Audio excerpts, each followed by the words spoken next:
Ma'asyiral muslimin jamaah Jumat rahimakumullah. Inilah yang disampaikan oleh Allah Subhanahu wa taala di dalam surat Al-A'raf ayat 179. Manusia akan mengisi neraka jahanam. Yang pertama, manusia itu mempunyai hati tapi tidak pernah merasakan Allah itu ada dalam kehidupannya. Mereka diberi mata oleh Allah Subhanahu wa taala tapi tidak mau melihat kebesaran Allah, baik yang ada pada dirinya sendiri maupun yang ada di sekitarnya. Dia mempunyai telinga sebagai alat pendengaran tapi tidak pernah mendengarkan panggilan-panggilan Allah Subhanahu wa taala. Ulaika kal an'am. Mereka itulah seperti hewan ternak. Ma'asyiral muslimin jamaah Jumat rahimakumullah. Di dalam sebuah kitab Al-Manar disampaikan oleh Muhammad Abduh yang beliau mengatakan, pada dasarnya manusia fitrahnya membawa 4 ketika lahir ke alam permukaan dunia ini. Yang pertama, manusia membawa hawa dan nafsu. Yang kedua, panca indera. Yang ketiga, perasaan hati. Dan yang keempat, agama dan akal. Harus kita sadari ma'asyiral muslimin rahimakumullah, hawa dan nafsu, panca indera, perasaan hati, kalau itu pun diberikan oleh Allah kepada makhluk lain yang bernama binatang. Kalau kita bandingkan hawa nafsu yang kita miliki, panca indera yang kita punya, perasaan hati yang selama ini kita agungkan, kita kalah oleh yang namanya hewan. Mari kita lihat sejenak ma'asyiral muslimin rahimakumullah. Hawa nafsu, selapar-laparnya binatang ataupun sapi, makanannya ma'asyiral muslimin rahimakumullah tetap rumput. Tetapi manusia, nafsunya tidak lapar sekalipun. Kalau nafsunya yang diperturutkan, bukan hanya makan nasi ma'asyiral muslimin rahimakumullah, segala sesuatu apa yang ada di sekitarannya, batu, kabel, uang masyarakat dihantamnya, kalah kita dibanding binatang. Dan juga kita lihat ma'asyiral muslimin rahimakumullah, jujur saja harus kita ketahui, setinggi-tinggi nafsu binatang untuk menyalurkan syahwatnya tetap kepada lawan jenisnya. Artinya kalau binatang kawin dengan lawan jenisnya. Tetapi manusia ma'asyiral muslimin rahimakumullah kalah daripada yang namanya hewan ternak. Sehingga adanya lesbian, LGBT, hubungan sesama jenis, perbuatan-perbuatan keji, bahkan ma'asyiral muslimin rahimakumullah, binatang saja tidak mau melakukannya. Kenapa manusia melakukan LGBT dan lesbian? Tidakkah kalah kita dengan binatang? Yang kedua, ma'asyiral muslimin rahimakumullah, panca indera. Kita hidup dalam kehidupan ini, bergantinya siang dengan malam, datang waktu gelap dan gulita. Bisanya kita berjalan ke tempat lain, walaupun tempat itu sering kita injak dan kita lalui. Kita membutuhkan yang namanya cahaya sebagai penerang. Tetapi makhluk Allah yang bernama binatang tidak, ma'asyiral muslimin rahimakumullah.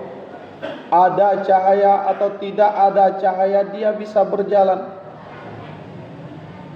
Dan yang ketiga, ma'asyiral muslimin rahimakumullah, yang Allah berikan kepada kita, yang kita bawa dari lahir, dari alam rahim seorang ibu, yang juga diberikan kepada binatang, yakni perasaan hati, rasa kompak, persatuan dan kesatuan. Kita kalah dengan binatang. Mari kita lihat ma'asyiral muslimin rahimakumullah, sejauh manakah persatuan dan kesatuan kita, sejauh manakah kekompakan kita, rasa persaudaraan kita. Coba kita bandingkan kehidupan kita dengan semut. Semut yang kecil, ma'asyiral muslimin rahimakumullah, tapi persatuan dan kesatuannya besar. Coba kita lihat alangkah megah bangunan yang dibuat oleh semut. Mereka kecil tapi kompak. Kita ma'asyiral muslimin rahimakumullah susah. Kita kalau ingin berbuat baik kepada orang lain, kita harus hitung-hitungan. Apabila orang itu berbuat baik kepada kita, barulah kita berbuat baik kepada mereka. Kita akan memberi sesuatu kepada tetangga kita apabila kita telah menerima sesuatu dari mereka. Itulah prinsip dalam kehidupan kita, ma'asyiral muslimin rahimakumullah. Kita kalah dengan makhluk Allah yang bernama binatang. Sementara Rasulullah sallallahu alaihi wasallam mengatakan, silman qata'at wa timan haramat wa fan man zalamat. Wahai manusia, kalau ingin mendapatkan nilai tambah di dalam kehidupan ini, yang pertama, kukuhkanlah tali persatuan dan kesatuanmu. Silman qata'at, bersilaturahmilah kepada orang yang benci kepadamu. Orang marah dengan kita, kita baik kepada mereka. Memberilah kepada orang yang bakhil dan pelit kepadamu. Maafkanlah orang yang berbuat zalim kepadamu. Itu perintah dari baginda Rasulullah sallallahu alaihi wasallam. Nah, yang keempat, ma'asyiral muslimin rahimakumullah, Allah berikan kepada kita sebagai manusia, tapi tidak diberikan kepada makhluk Allah yang lain yang bernama hewan. Apa itu? Agama dan akal. Barang satu jalan yang tidak bisa dipisahkan. Sehingga bisa kita lihat dalam kehidupan kita sekarang ini, orang yang berakal itulah orang yang mendirikan agama di dalam kehidupannya. Orang yang tidak mendirikan agama di dalam kehidupannya, bisa kita katakan orang yang tidak mempunyai akal di dalam kehidupan. Kenapa ma'asyiral muslimin rahimakumullah? Sederhana saja. Tiang dari agama tidak lain adalah sholat. Kita lihat saudara kita yang tidak diberikan oleh Allah akal pikirannya. Apakah mereka sholat? Tidak. Mereka tidak sholat. Kenapa? Karena akal dan agama barang satu paket yang tidak bisa dipisahkan. Kenapa ini diberikan oleh Allah kepada kita? Karena kita merupakan khalifah di permukaan bumi ini. Kita adalah pemimpin di dalam kehidupan dunia ini. Kalau kita pemimpin, tentu saja kita mempunyai persiapan yang banyak, perlengkapan yang baik. Kalau tiga di antaranya tadi, ma'asyiral muslimin rahimakumullah, kalau itu saja yang kita andalkan di dalam kehidupan, nafsu kita, panca indera kita, perasaan hati kita, kita kalah oleh hewan ternak.